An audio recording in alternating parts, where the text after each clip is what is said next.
जब कोई व्यक्ति आपके नाम को गुरु के सामने नहीं रख रहा है, ऐसी स्थिति में आपका क्या कर्तव्य है? जब कोई व्यक्ति आपके किए हुए उपकार को नहीं मान रहा है, उस स्थिति में आपका क्या कर्तव्य है? क्या आप भी उसके साथ साथ नीचे आ जाएंगे, या आप अपनी अच्छाई को बरकरार बनाए रखेंगे, या आप उससे बदला लेंगे, या आप उसको बदल देंगे अपने सद्भावों से, सत्कर्मों से? ये आपके ऊपर डिपेंड करता है।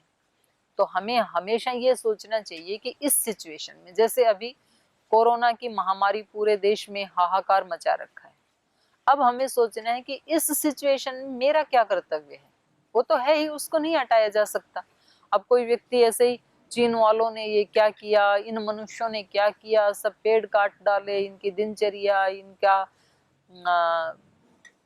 जीवन का आचरण व्यवहार सब बदल गया, ऐसा हुआ, ऐसा क्यों किया मनुष्य ने, ये सब सोचने की बजाय अब ये सोचना चाहिए कि इस स्थिति में मेरा क्या कर्तव्य है, मैं कैसे अपने आप को बचाऊं इस सिचुएशन में, और फिर खुद को बचा के कैसे दूसरों की मैं सहायता करूं।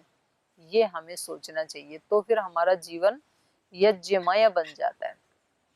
जैसे अभी आहुति दे रहे थे तो हम बोल ही रहे थे, इदम प्रजापतये इदन्न मम, इदम अग्नये इदन्न मम, इदम सोमाय इदन्न मम, कि ये सब मैं जो हवन कर रहा हूँ, ये सब मेरा नहीं है, ये किसी दूसरे का है और दूसरे के लिए ही मैं दे रहा हूँ। अब ये बात इस समय तो बोल देते हैं हम, मंत्र में तो बोल देते हैं, लेकिन व्यवहार काल में हम भूल जाते हैं, तो हमारा जीवन यज्ञमय नहीं बन पाता है। हम कहते हैं ये घर मेरा, ये वस्तुएं मेरी, ये व्यक्ति मेरे, ये बच्चे मेरे, ये माता पिता मेरे, ये पति पत्नी मेरे, वहां हम एक पॉजेसिवनेस का भाव रखते हैं और मेरा है नहीं। ये तो अभी कोरोना भी दिखा रहा है ना, ऐसे ऐसे हमारे घनिष्ठ संबंधियों को और 2-4 दिन में हमारे हाथ से खींच करके ले जा रहा है। यदि वो मेरा होता तो मेरे से कौन छीन सकता था? ये शरीर भी मेरा नहीं है। जाने वाला व्यक्ति भी नहीं चाह रहा था कि वो शरीर उससे अलग हो जाए, वो भी ठीक ही होना चाह रहा था, लेकिन ये शरीर मेरा नहीं है, तो मैं नहीं हूं, मेरा भी नहीं है। अब ये बात हमें जीते जी समझ में नहीं आती है। मेरा नहीं है तो इसका मतलब है कि जो कुछ मेरे पास है, जैसे कोई व्यक्ति मांगने के लिए आया, हम तो गांव में रहे हैं, तो गांव में ऐसे होता था कि जैसे सुबह सुबह वो दही बिलोते थे तो उसमें से मक्खन निकाल लिया और थोड़ा सा छाछ अपने लिए बचा के रख लिया कि ये हमें काम आएगा, और बाकी का जो बच गया था तो वो पहले ही ये भाव हो जाता था कि ये अपना नहीं है, तो जिस जिसका है वो लेके जाएं। तो वो सब लेके जाते थे, जिनके यहाँ पर पशु नहीं होते थे तो वो छाछ लेकर के भर भर के लेके जाते थे। लेकिन उसमें भी 3 भाव हो सकते हैं। एक भाव तो ये कि उन लोगों के ऊपर एहसान करना कि हमने आपको दिया। एक दूसरा ये कि भाई हम अभी आपको दे रहे हैं, फिर आपके जब हो और हमारे यहाँ पर ना हो तो आप हमें दे देना, ये राजसिक भाव है। और पहले वाले में उनको दे करके और फिर कभी उनको सुना देना कि हमने आपको दिया, ये तामसिक भाव है। और ये सृष्टि में जो कुछ उनका ही हिस्सा था, ये मेरे पास रखा हुआ था, अच्छा है वो ले गए तो मैं उऋण हो गया, जिसका था वो ले गया, ये सात्विक भाव है। तो ये इस श्लोक में बताया है यहाँ पर। और यहाँ पर ही दूसरे अध्याय में भी एक श्लोक प्रसिद्ध है, आप बोलते रहते हैं, हम भी बोलते रहते हैं, बुद्धि युक्तो जहाती है उभे सुकृत दुष्कृति, तस्मात् योगाय युज्यस्व योग कर्म सुकौशलम। मैंने प्रारंभ में एक बात कही थी, योग और यज्ञ। तो यज्ञमय और योगमय जीवन कैसा होता है और कैसे जिए हम, तो यहाँ इस श्लोक में बताया। ये 50 नंबर श्लोक है दूसरे अध्याय का। बुद्धि युक्त है, जो बुद्धिमान व्यक्ति है, बुद्धि युक्त तो जहाती है, वो यहाँ पर छोड़ देता है किसको? उभे, दोनों प्रकार के कर्मों को, सुकृत दुष्कृते, अच्छे कर्मों को भी छोड़ देता है और बुरे कर्मों को भी छोड़ देता है। वो कहता है कि ये शरीर, ये इंद्रियां, ये साधन, ये सब भगवान ने दिया, और इनसे जो कार्य हो रहा है वो भी भगवान के लिए ही हो रहा है, और जिसको ये हवि जा रही हैं वो भी ब्रह्म ही है। एक श्लोक का उच्चारण करते हैं ना, गीता का ही श्लोक है, हम खाना खाते समय बोलते हैं, ब्रह्मार्पणम ब्रह्म हविर ब्रह्माग्नौ ब्रह्मणाहुतम ब्रह्मैव तेन गंतव्यम ब्रह्म कर्म समाधिना। समाधिना, समाधिस्थ होकर के ये व्यक्ति बोल रहा है। क्या बोल रहा है? ब्रह्मार्पणम, मैं जो भी कर्म कर रहा हूँ, यहाँ तो यज्ञ कर्म किया जा रहा है, और इसके साथ ही जैसे कोई रोटी बना रहा है या कपड़े धुल रहा है, घर की सफाई कर रहे हैं, कुछ भी कर्म कर रहे हैं, दुकान का काम कर रहे हैं, पढ़ाई कर रहे हैं, बिजनेस व्यापार कर रहे हैं, जो भी कर रहे हैं, ब्रह्मार्पणम, वो सब मेरे कर्म ब्रह्म को अर्पित हैं। ब्रह्मार्पणम ब्रह्म हविहि, और ये जो हवि है जिससे हम यजन कर रहे हैं, ये हवि भी ब्रह्म है, ये भी ब्रह्म है, ये भी ब्रह्म है। ब्रह्म कैसे है ये? क्योंकि सब कुछ भगवान ने बनाया है। ब्रह्मार्पणम ब्रह्म हविहि ब्रह्माग्नौ, ये अग्नि भी ब्रह्म है, तो इस ब्रह्म अग्नि में ब्रह्मणाहुतम, ब्रह्म के द्वारा ही आहूत किया जा रहा है। क्योंकि ये जो जीव है ये उस ब्रह्म का ही एक अंश माना है, उसी की जाति का है। अंश का मतलब यहाँ कोई पार्ट नहीं है, पर ये उसी का सजाति है, प्रकृति का नहीं है। तो ब्रह्मणाहुतम, ब्रह्म के द्वारा ही आहुति दी जा रही है। ब्रह्मणाहुतम ब्रह्मैव तेन गंतव्यम, और ये उस ब्रह्म को ही प्राप्त हो रही है। जाकर के कहाँ जा रही है? ब्रह्म के पास ही जा रही है। ब्रह्मैव तेन गंतव्यम ब्रह्म कर्म समाधिना, और ये सारा कर्म भी अपने आप में साक्षात ब्रह्म का ही स्वरूप है। तो इस रूप में जब हम सृष्टि को देखते हैं, ईशोपनिषद के प्रथम मंत्र में ही कहा, ईशावास्यम इदम सर्वम यत् किंच जगत्याम जगत तेन त्यक्तेन भुंजीथा मा गृध कस्य स्विद धनम। ईशावास्यम इदम सर्वम, यहाँ जो कुछ भी है वो सब भगवान का है, अपना नहीं है कुछ भी। बोल तो रहे हैं, लेकिन छोटी छोटी चीजों को हमने अपना मान रखा है। छोटे छोटे कर्म के ऊपर हम अपने स्टैंप लगा देते हैं, ये काम तो मैंने किया था, इसका क्रेडिट मुझे मिलना चाहिए, ये घर तो मेरा है, ये बच्चे तो मेरे हैं, ये धन तो मेरा है। सब में तो हमने अपना मान लिया ना, और अपना है नहीं वास्तव में कुछ भी। तो ये बात यदि हमें अंदर तक समझ में आ जाए, ईशावास्यम इदम सर्वम, ये सृष्टि हमारे से पहले भी ऐसे ही चल रही थी, आज हमारे होते हुए भी ऐसे ही चल रही है, हम चले जाएंगे तब भी ऐसे ही चलेगी। हमारे पिता के सामने भी ऐसे ही चल रही थी, दादा के सामने भी ऐसे ही चल रही थी, हमारे सामने भी ऐसी चल रही है, और हमारे जो भी 10, 20, 50, 60 वर्ष हैं, हमारे जाने के बाद भी ऐसे ही चलेगी। तो ये सब भगवान का है। ईशावास्यम इदम सर्वम यत् किंच जगत्याम जगत, इस गमनशील जगत में जो कुछ भी है वो सब भगवान का ही है। तेन त्यक्तेन भुंजी था, तब बात ये है कि फिर हमारा नहीं है तो हम इसका उपभोग करें या नहीं करें? बोले करो, लेकिन त्याग भाव से करो। तो आप कभी एक दिन के लिए आपने बहुत सारे व्रत उपवास किए होंगे, एक दिन के लिए आप ऐसा भी व्रत करना कि आज मैंने ये व्रत किया है कि आज मैं पूरे दिन भर इस अपने घर को, अपने संबंधियों को अपना नहीं मानूंगा, भगवान का मानूंगा। ये सब यत् किंच जगत्याम जगत, जो कुछ है वो सब भगवान का है, और ये भी भगवान स्वरूप है। और जो भी आप खाना बनाएं, सफाई करें, किसी की सेवा करें, सब में आप उसको ब्रह्म को ही देखें। और फिर आप देखना एक दिन में तेन त्यक्तेन भुंजी था, उपभोग तो किया सबका, लेकिन त्याग भाव से, मेरा नहीं है ये। और ये हमें करना आता है, इतना कठिन नहीं है ये हमारे लिए, पर कहीं कहीं हम कर लेते हैं, कहीं कहीं हम नहीं करते हैं। जब कोई अध्यापक किसी स्कूल में पढ़ाने के लिए जाता है तो कुर्सी पे भी बैठता है और स्कूल की जो दूसरी वस्तुएं उनका भी उपभोग करता है, लेकिन जब लास्ट घंटी बजती है तो सब चीजों को बड़े आराम से छोड़ करके अपने घर आ जाता है। उसको पता है ये स्कूल की वस्तुएं मेरी नहीं है, तो कोई दिक्कत नहीं होती छोड़ने में, और वर्षों ऐसा करता है।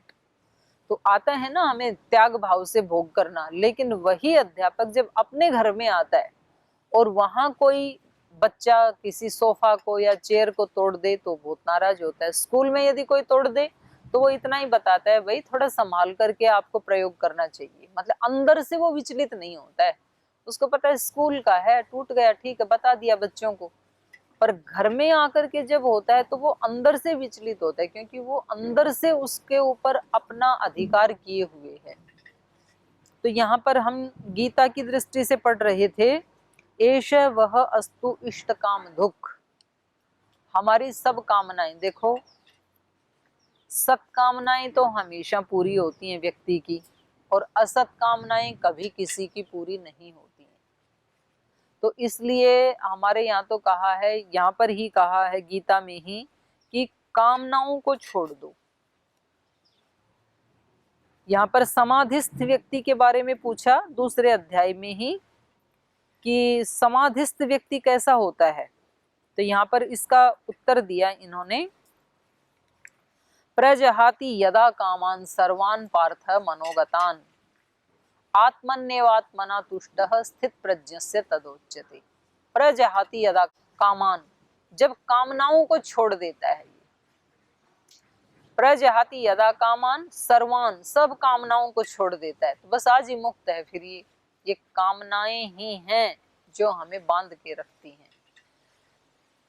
तो इस भाव से हम सारे अपने कार्यों को करें। तो मैं यहाँ पर आपको 10 नंबर श्लोक पढ़ के बता रही थी। सह यज्ञा प्रजा सृष्ट्वा पुरोवाच प्रजावती अनेन प्रसविष्यध्वम एष वः अस्तु इष्ट काम दुख देवान भावयत अनेन ते देवा भावयन्तु वह। आप इस यज्ञ कर्म के द्वारा देवों को प्रसन्न करते हैं, उन्नत करते हैं, तो देवता हमें उन्नत करेंगे, हम उनको प्रसन्न करेंगे, वो हमें प्रसन्न करेंगे। देखो ये सारी सृष्टि का सत्य है। पहल हमें अपने से करनी होती है। जिस व्यक्ति से भी हमारा मन मुटाव है, हमारा कोई झगड़ा है, कोई हमारा उसके साथ विचार नहीं मिलते हैं, तो और हम चाहते ये हैं कि घर में सब मिलजुल करके रहें, प्रसन्न भाव से रहें, प्रीति पूर्वक रहें, तो उसकी पहल अपने से करनी होती है। फिर उधर से अनंत गुणा मिलेगा। जैसे धरती माता से हमें खेत में से हम ऐसा सोचते हैं कि हमें 50 मन गेहूं चाहिए, तो पहले हमें कम से कम 500 ग्राम बोना तो पड़ेगा धरती में। तो ये सामवेद में भी एक मंत्र आता है, अथर्ववेद में भी ये मंत्र आता है, देही में ददामी ते निमे देही न ते दधे। पहले आप मुझे दो तो मैं आपको दूंगा। भगवान भी कहते हैं कि आप देखो कितना, मतलब सबसे ज्यादा कोई लाभप्रद सौदा इस संसार में मनुष्य के शरीर को प्राप्त करके है, तो ये कितना बड़ा लाभ का काम है। इस यज्ञ को करते हुए हम लास्ट में जो आहुति देते हैं, आज भी देंगे, सर्वम वै पूर्णम स्वाहा। हम लास्ट में जो आहुति देते हैं ना, तो वो मौन होकर के कहते हैं, इदम प्रजापतये इदन्न मम। आहुति मौन होकर डालते हैं, बाद में बोलते हैं इदम प्रजापतये, ये प्रजापति के लिए है, इदन्न मम, मेरे पास जो कुछ भी है वो सब उस प्रजापति के लिए, उस परमात्मा के लिए, और उसी का ही है और उसी के लिए है। ये हम इस यज्ञ में लास्ट में बोलते हैं, इदन्न मम, ये मेरा नहीं है। अब कहाँ तो उस ब्रह्म की विराटता और कहाँ मेरी अपनी पूंजी। मेरे पास क्या पूंजी है? मेरा ये शरीर, माता पिता, बच्चे, फ्रेंड्स सर्कल, आप अपना देख लो कितना होगा, और कितना हमारे पास रुपए पैसे, और उसकी तुलना में इस सृष्टि का और भगवान का ऐश्वर्य देखो, तो कहीं पासिंग में भी नहीं आता है ना हमारी पूंजी तो। लेकिन अपना वो थोड़ा सा भी जो है वो सर्वस्व दे करके व्यक्ति उसके सर्वस्व का मालिक बन जाता है। कितनी अच्छी बात है। अपना सर्वस्व दे करके उस परमात्मा के सर्वस्व का मालिक बन जाता है। भक्त अपना सब कुछ दे करके भगवान के सब कुछ का मालिक बन जाता है। भगवान जी कहते हैं कि मुझे भक्त बहुत प्रिय हैं। गीता में भी एक पूरा एक प्रसंग ही चलता है 12वें अध्याय में, स मद भक्त सच में प्रिय। ऐसा जो मेरा भक्त वो मुझे बहुत प्रिय लगता है। मतलब जो भगवान की चीजें अस्थायी रूप से हमें मिली थी, उसको भगवान को दे करके और हम उसके प्रिय बन जाएं, ये ऐसी ही बात है जैसे किसी के पास 100 रुपए हो और दूसरी तरफ कोई एक करोड़पति हो, और वो कहे कि चलो हम मिल करके बिजनेस करते हैं, और वो व्यक्ति, उसके पास तो करोड़ों रुपए हैं, इसके पास 100 रुपए हैं, पर ये 100 रुपए भी अपना सर्वस्व ये दे करके और उस करोड़ों का मालिक बन जाता है, उस सारे साम्राज्य का मालिक बन जाता है। तो इससे बड़ा लाभ क्या होगा? और इस यज्ञ के भाव को व्यक्ति समझ नहीं पाता है। ये यदि समझ ले तो फिर सारे देवताओं से हम जैसा चाहें वैसा वो करेंगे। तो ये इसमें बताया है। यहाँ पर कहा देवान भावयत अनेन ते देवा भावयन्तु वह परस्परम भावयन्तः श्रेयः परम अवाप्सथः। इस तरह परस्परम भावयन्त, एक दूसरे को भाव देते हुए, एक दूसरे की पूजा करते हुए, एक दूसरे का सम्मान करते हुए, एक दूसरे से प्रीति करते हुए, परस्परम भावयन्त श्रेय परम अवाप्सथ, परम श्रेय को, अतिशय श्रेष्ठता को, उस पर ब्रह्म को ये व्यक्ति अवाप्सथ प्राप्त कर लेता है। इष्टान भोगान ही वो देवा दास्यन्ते यज्ञ भाविताः तैर्दत्तान प्रदायेभ्यो यो भुंक्ते स्तेन एव सह। इस श्लोक में बहुत कठोर शब्दों का प्रयोग किया है। यहाँ पर बताया इष्टान भोगान ही वो देवा दास्यन्ते यज्ञ भाविताः, जब हम यज्ञ भाव से भावित हो जाते हैं तो वो देवता लोग हमें इष्टान भोगान दास्यन्ते, हमारे इष्ट भोग हमें दे देते, जितनी हमारी औकात नहीं है ना उससे ज्यादा हमें दे देते हैं।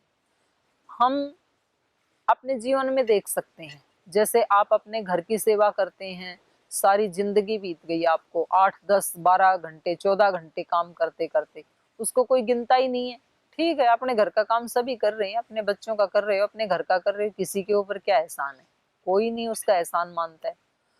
वहां आप 12-14 घंटे काम कर रहे हैं और आप पतंजलि योग समिति में, महिला पतंजलि योग समिति में, भारत स्वाभिमान संगठन में या अन्य किसी भी संगठन में आप 2-3 घंटा रोज देने लगो सेवा, सब लोग आपको सर आंखों पे उठा लेते हैं, भाई ये तो बड़ा कर्तव्यनिष्ठ कार्य करता है।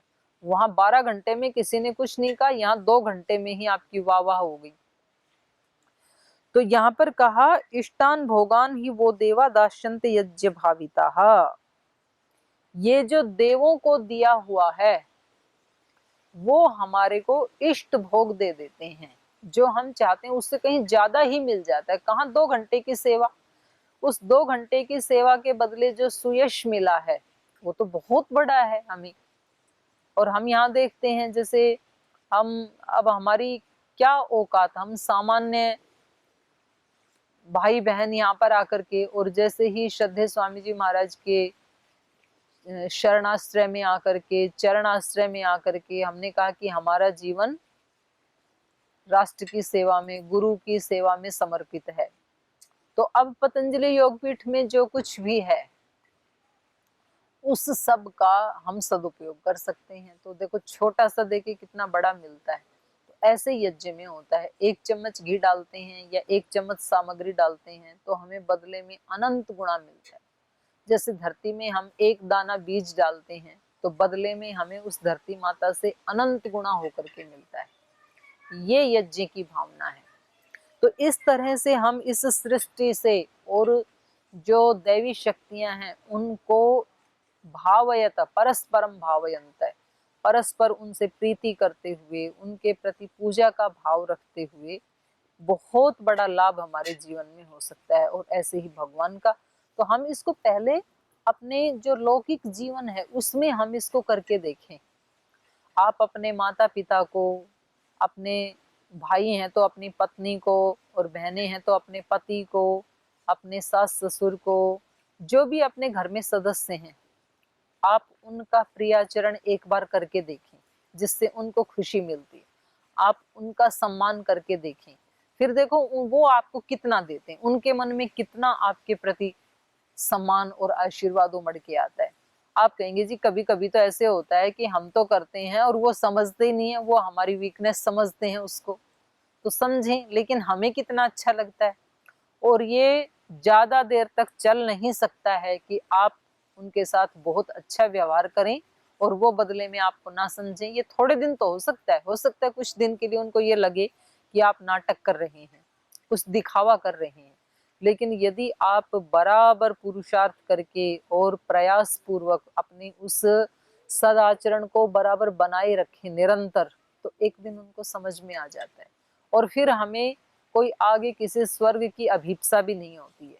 जिनके माता पिता, जिनके गुरुजन या जिनके संबंधी अत्यंत आशीर्वाद देते हैं, जिस व्यक्ति को अत्यंत कृपा होती है उनके ऊपर, तो वो व्यक्ति पूर्ण तृप्त रहता है, वो बस अपनी सेवा किए जाता है और पूर्ण तृप्त रहता है।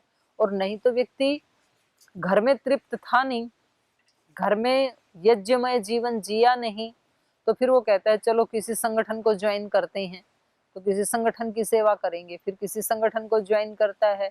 अब थोड़े दिन तो वहाँ अच्छा लगता है, लेकिन वहाँ पर भी फिर उस व्यक्ति की जो अपेक्षाएं वो लेना चाहता है दूसरे से। तो ये हमारे हाथ में नहीं है कि जैसा हम लेना चाहते हैं और जितना लेना चाहते हैं उतना हमें वहाँ से मिल जाए, ये जरूरी नहीं है। और जब हमें वहाँ से उतना नहीं मिलता है तो व्यक्ति फिर संगठन में भी हताश हो जाता है, निराश हो जाता है, शिकायतें करने लग जाता है, फिर छोड़ भी देता है।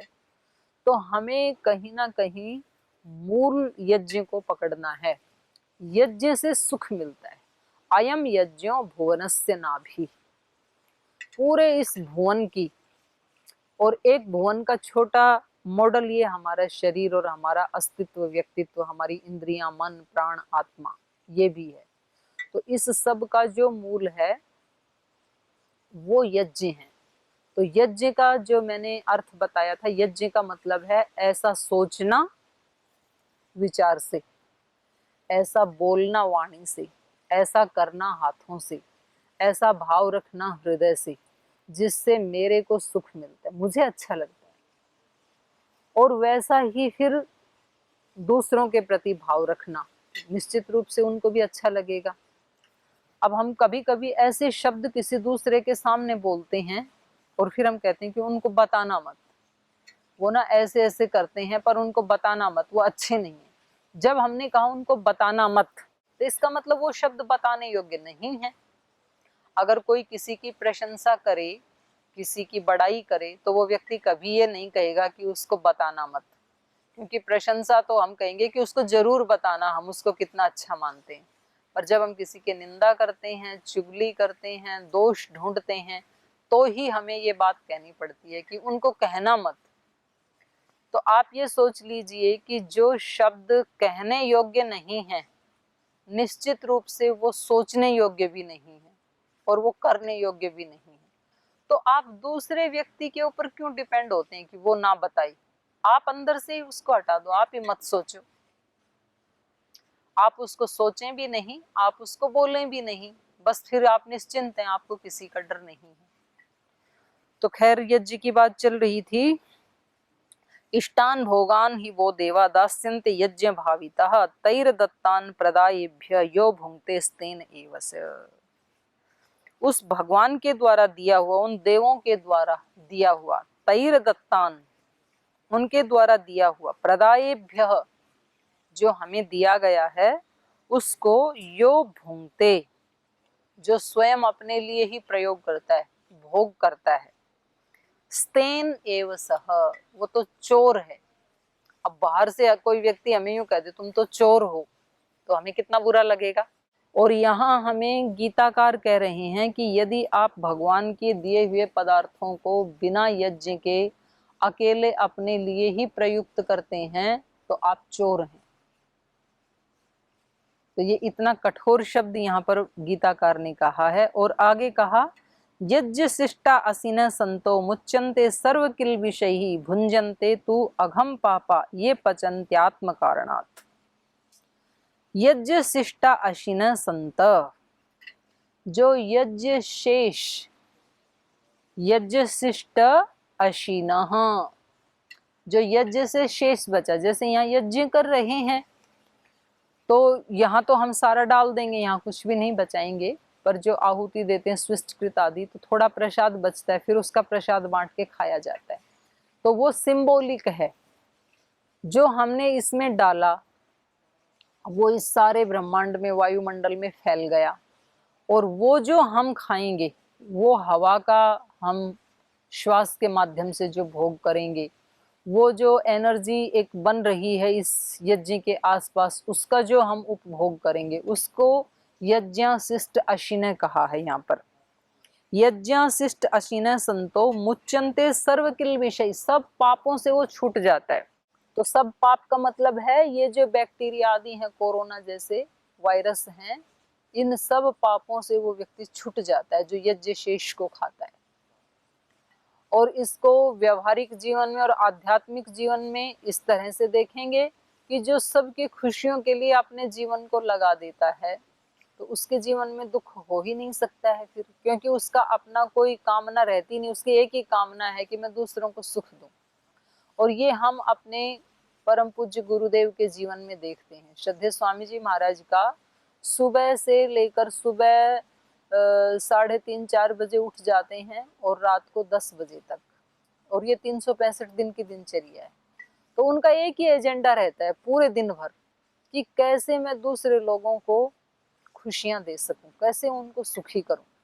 तो कभी वो योग के माध्यम से हमें नया जीवन देते हैं, नई प्रेरणा देते हैं, नए विचार देते हैं। आयुर्वेद के माध्यम से हमें खुशियां देते हैं। कुछ बच्चों को शिक्षा के माध्यम से उन्नत बना करके उनको खुशियां देते हैं। फिर स्वदेशी के कुछ प्रोडक्ट्स, कुछ उत्पाद बना करके अपने देश के लाखों लोगों को उसमें रोजगार मिलता है, देश का पैसा देश में बचता है। कम से कम एक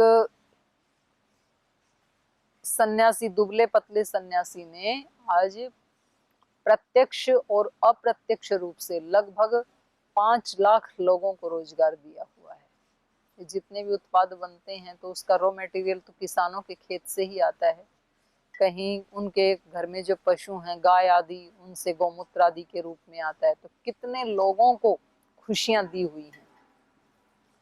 तो कहीं स्वदेशी के माध्यम से, कहीं शिक्षा के माध्यम से, योग के माध्यम से, पूरे दिन भर सुबह से शाम तक एक ही एजेंडा है कि दूसरे लोगों को कैसे खुशियां दी जा सकें।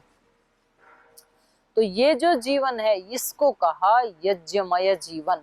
तो उस व्यक्ति के तो सारे पाप अपने आप ही धुल जाते हैं। सेवा से बहुत बड़ा लाभ होता है, पर बस हमें इतना ध्यान रहना चाहिए कि वो सेवा सेवा बनी रहे और वो उसमें श्रद्धा बनी रहे। वो सेवा बिजनेस ना बन जाए कहीं कि हमने इतना किया तो हमें इतना मिलना चाहिए, तो फिर उस व्यक्ति को दुख से कोई बचा नहीं सकता है। फिर तो उसको दुखी होना ही पड़ेगा जब व्यक्ति अपेक्षाएं कर लेता है ना। अब हम देखते हैं अपने संगठन में, देखते हैं कुछ भाई बहन खूब सेवा करते हैं, अपने पास से कितना समय लगाते हैं, वो कितना खर्चा भी करते हैं, पर बस छोटी सी एक बात के ऊपर वो दुखी हो जाते हैं। कि महिला प्रभारी ने कहा कि भाइयों से ज्यादा काम तो महिला समिति करती है, पर जब स्वामी जी महाराज ने नाम उच्चारण किया तो भाइयों का नाम पहले लिया, हमारा बाद में लिया। इतनी सी बात से दुखी हो गए, बताओ।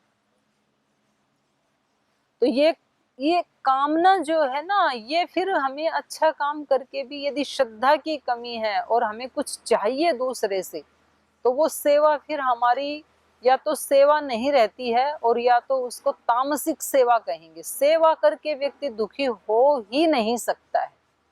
सेवा करते हुए यदि व्यक्ति दुखी है तो निश्चित रूप से कहीं ना कहीं वो सेवा नहीं हो रही है फिर। तो सेवा यदि होती है, यज्ञशिष्ट सिन संतो मुच्यन्ते सर्व किल विषयी भुंजते तु अघम पापः ये पचन्त्यात्म कारणात्। अपने सुख के लिए ये पचंती जो पकाते हैं, अर्थात जो कर्म हम अपने सुख के लिए करते हैं, तो यहाँ पर कहा ते तु अघम पापः, वो तो केवल पाप को ही प्राप्त होते हैं, पाप को ही खा रहे हैं। जो केवल अपने लिए पकाते हैं, माने जो संसार की वस्तुएं इसलिए इकट्ठी करते हैं कि इसलिए मेरे को सुख मिलेगा, तो वो तो दुखी होने का अचूक उपाय है। और जो वस्तुओं को इसलिए संग्रह करते हैं कि इससे मैं लोगों को सुख दूंगा, सेवा करूंगा, ये सुखी होने का अचूक उपाय है। और दोनों प्रकार के उदाहरण हमारे सामने हैं। हमारे पास शब्द प्रमाण भी है और प्रत्यक्ष प्रमाण भी है। प्रत्यक्ष से आगे तो कुछ होता नहीं है। स्वामी जी महाराज भी वस्तुओं का संग्रह करते हैं, धन का भी संग्रह करते हैं, लेकिन वो किस लिए करते हैं? दूसरों की खुशियों के लिए, कि मैं इस देश के लिए, इस देश के बचपन के लिए, इस देश के यौवन के लिए मैं क्या ऐसा कर दूं कि आने वाली पीढ़ियां सुखी रहें। ये जो भाव है ये उनको 24 घंटे फ्रेश रखता है।